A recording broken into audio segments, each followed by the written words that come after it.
بسم الله الرحمن الرحيم وبه نستعين على أمور الدنيا والدين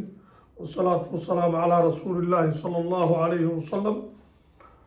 waxaan salaamayaa dhammaan shacabka Soomaaliyeed meel kasta dunida ka joogaan barnaamijkeennii caawa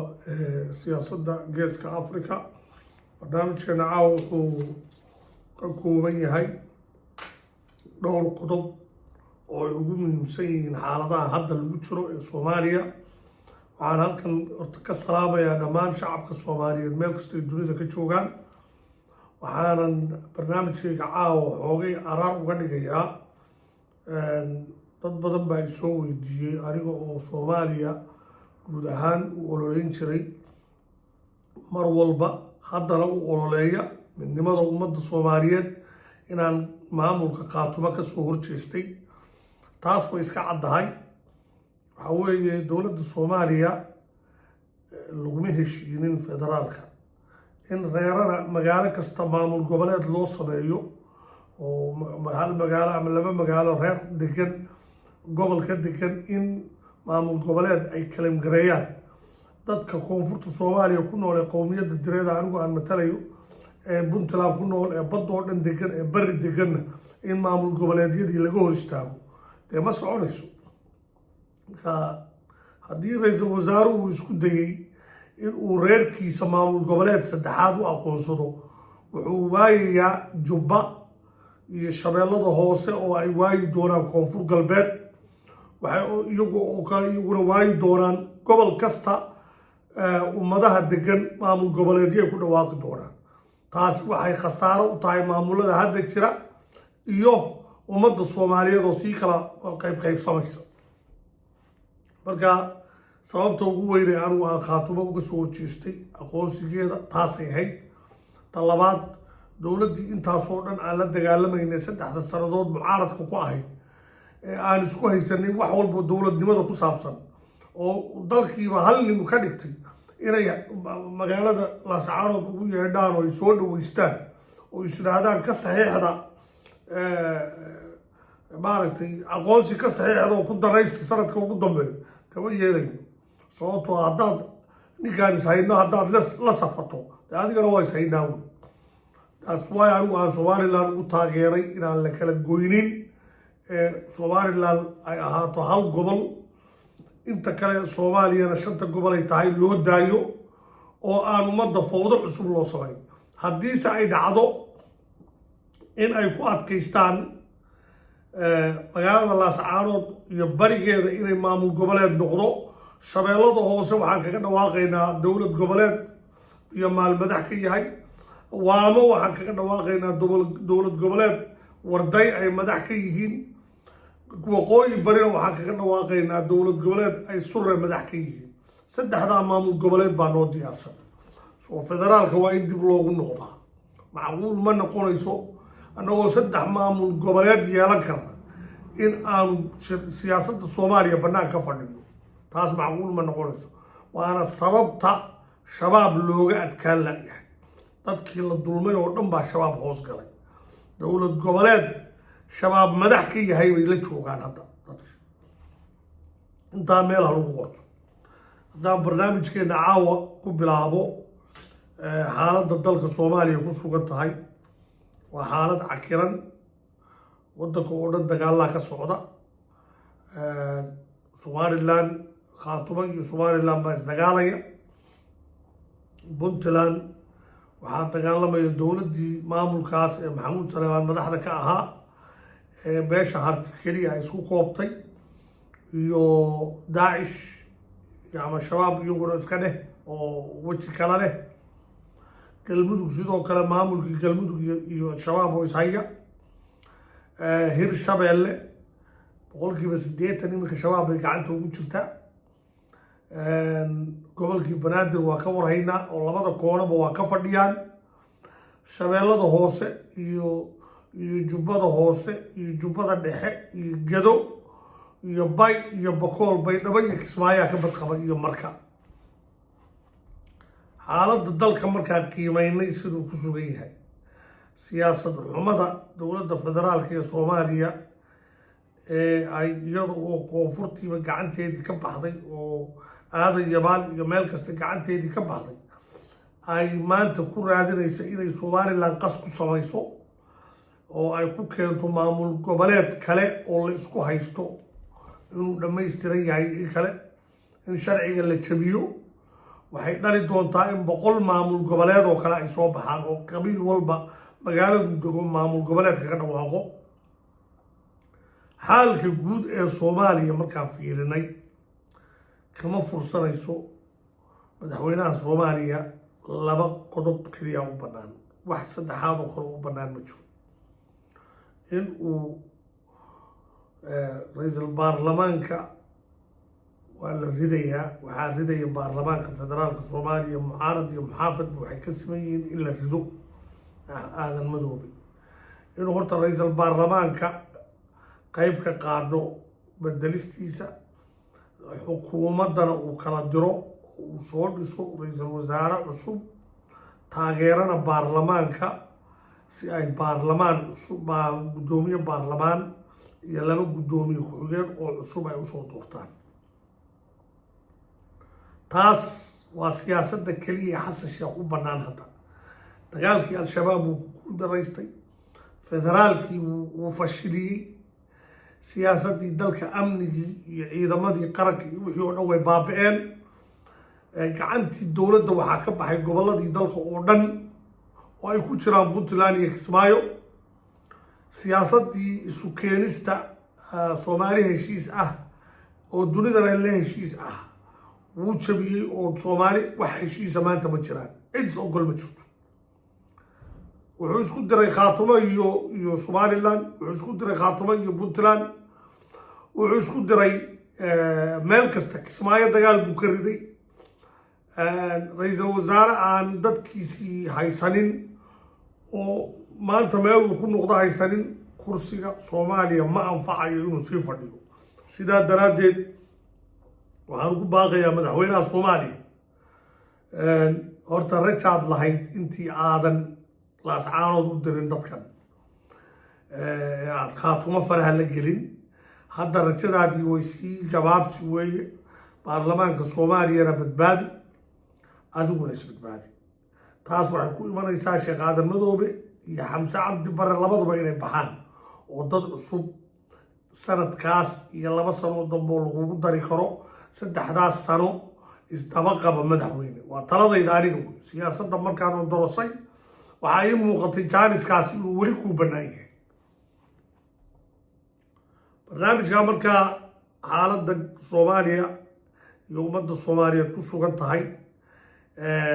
qaabka aad u abaari karto adigoo madaxweyne ah waa intaas wax kale oo kugu bannaan ma jirto qodobka labaad ee caawa ka hadlay waxa weeye shirka wada tashiga qaran ee ummadda Soomaaliyeed oo dhan lagu casumay madaxweyne waa inuuna ahaanin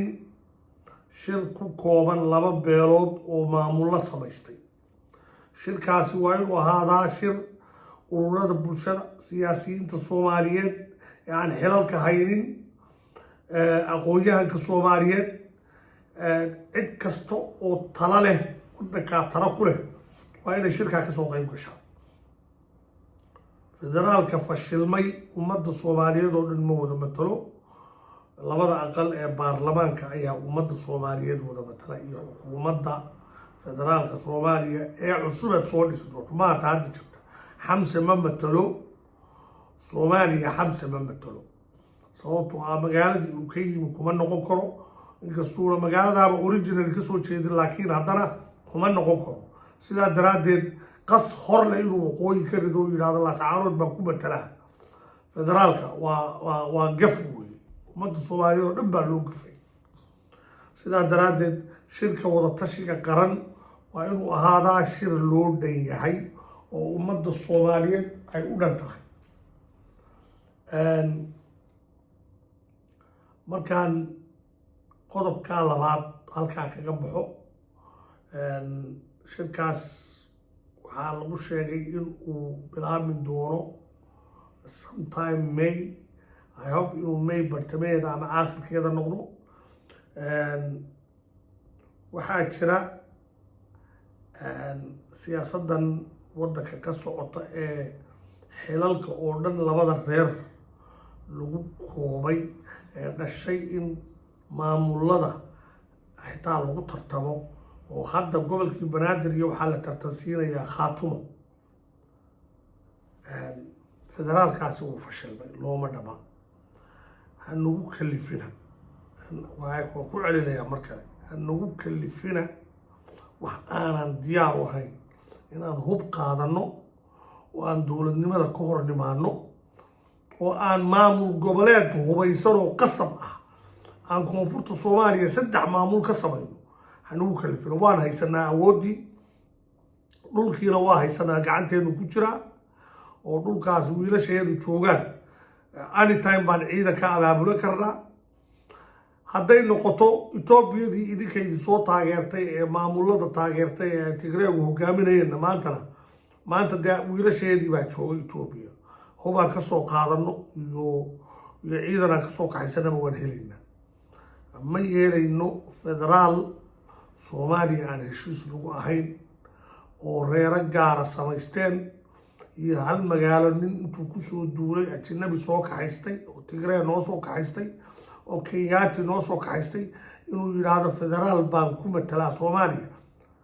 ma yeelayno taas arrinkaas federaalka Soomaaliya ee fashilmay waa in dib loogu noqdaa haddii lagu noqon waayo xilka Soomaaliya ee Xasan Sheekh Maxamuud intuuna dhamaanin dowlad goboleedyo 3 ah baan ku dhawaaqaynaa oo midna waama yahay mid shabeellada hoose yahay midna waqooyi bari yahay oo inta ay diridegaan oo dhan aan ku ururinayo ciidan nooc kasta oo dibad iyo gudaba ka yimaadaba waa dhisayna haddii kale waa in federaalka dib loogu noqdaa qodobkaas federaalka iyo siyaasadda dalka ee aan heshiiska lagu ahayn ayaan halkaas kaga baxaya waxaa jira mooshin ka dhan ah ra'iisul baarlamaanka uu waday oo la rabay in lagu rido Cabdullaahi Abiib oo ah xildhibaan mooshinkaasoo la diiday in cod loo qaado sababtoo ah cod u qaadista haddii uu waayo in xilka laga qaado oo baarlamaanka xildhibaanada Soomaaliyeed isku raacaan inuu Cabdullaahi Abiib xilkiisa sii haysto waxaa khasab ah in xilka laga qaado gudoomiye Aadan Madoobe iyo labadiisa gudoomiye ku xigeen iyo ra'iisul wasaaraha iyo xukuumaddiisa sababtoo ah sharcigii waddankay jabiyeen ra'iisul wasaaraha iyo xukuumaddiisuna sharcigii federaalka Soomaaliya ayay jabiyeen haddana ra'iisul baarlamaanka wuxuu jabiyey sharcigii qodobadii dastuuriga ahaa ee ilaalinayo xuquuqda xildhibaanka ayuu ka soo horjeestay sidaa daraaddeed isaga laftigiisa hadda sharcigii jabiyey oo ay tahay in xilka laga qaado qodobka markaa ra'iisul wasaaraha iyo ra'iisul baarlamaanka in xilka laga qaada waa muhiim baarlamaanka Soomaaliya in ay labadaas qodob fuliyaan si dalku u yeesho xukuumad cusub maamul goboleedyadana kaliya waxay ku iman karaan maamul goboleedyo cusub marka sharciga la furo oo maamul goboleedyada qabiilada oo dhan ay maamul goboleedyo samaysan karaan laakiin laba qabiil oo Soomaaliya baa maamul goboleedyo leh dadkii kalena maamul goboleedyo ma laha waxaas wax shaqaynaya maaha marka sharcigaas waa in dib loogu wada noqdaa kasoo horjeedka aan kasoo horjeedno SSC Khaatumo micnaheedu waxa weeye Sool iyo Sanaag iyo Cayn Sool iyo Sanaag Cayn waxay u yaqaanaan waa Togdheer waa degmada Buuhoodle degmada waa lala degaa Qorolugud waxaa degan dad Somaliland oo 10 kilomitir bay isu jirtaa degmadu waxay ku taalaa xuduudka Soomaaliya Itoobiya la leedahay sidaa daraaddeed ma noqon karto maamul goboleed ka go'a gobolka Togdheer Sool waxa weeye waa magaalada Laascaanood iyo wixii bariga ka xiga magaalada Laascaanood galbeedkeeda Somaliland baa haysata oo oog iyo caynabo iyo wasool bay ka mid yihiin ilaa berbera agteeda wey sool karin 40 kilomitr bay sool u jirtaa 28 magaalaa ku yaala dadkaasi xuquuq male miya sool iyo sanaag marka la leeyahay sanaagna waa la mid caasimadii gobolka sanaag isaaq baa degan oo haysta somaliland wey marka haddii ay rabaan nimankani inay sanaag ku darsadaan sanaag maxay ku leeyihiin ma fiqi fuliyo oo surre uu ku aasan yahay oo odaygii fiqi surre ku aasan yahayba ay kala garaynayaan gobolka sanaag laba qaybood way qaybta somaliland mooye qaybta kale fursageli baa degan waxayna ku darsadeen puntland bay ku darsadeen anigu waxaan qabaa sharciga soomaaliya may buuxinin khaatumo in ay maamul goboleed noqoto haddii la leeyahay reer ahaan bay dagaal la galeen oo somaliland bay diidan yihiin inay hoos tagaan oo soomaaliya lasoo raacinaya ogaada biyomaal iyo surre iyo warday iyo jiido iyaguna somaliland bay soo raacayaan dowlad goboleed kala u samaynayna haddii waddanka fawdo laga abuurayo gobol kasta waa degnaa gobol kasta gobolka banaadir laftigiisaan degnaa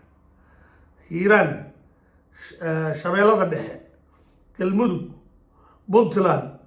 meel bad qabi doontaa ma jirto marka hanagu furina fawdo horle walaa tufsiduu fil ardi bacda islaaxiha war dal iyo deegaan maaragtay islaaxsan oo nabadi ka jirto fasaad ha ka samayn inuu ilaahay yidhi fasaad waxaa ugu filan wixii laascaarood ka dhacay in dagaal qabiil la rido oo la yidhaahdo waa ka goosanaynaa war 30 iyo dheeraad sanadood bay somaliland la ceeshayeen oo marna puntland la ceeshayeen oo dhinac walba ay wax ka qaadanayeen oo heshiis la ahaayeen oo dhinacan iyo dhinacanba ay ku qoraayeen inay ka mid yihiin maanta in fasaad hore la abuuro oo dagaallo sokeeya laga abuuro magaaladaas waa fawdo horle waxaas iyo wax ka daran baan uga digayaa gobollada puntland galmudug koonfur galbeed hirshabeelle kismaayo ninka joogana hadduu faraha iskula galo wallaahi waa dhaartay waa iga dhaartay maamul goboleedka waamo iyo waaqdhoobey waa ku dhawaaqaynaa waana lagu qasbanaan doonaa haddii kale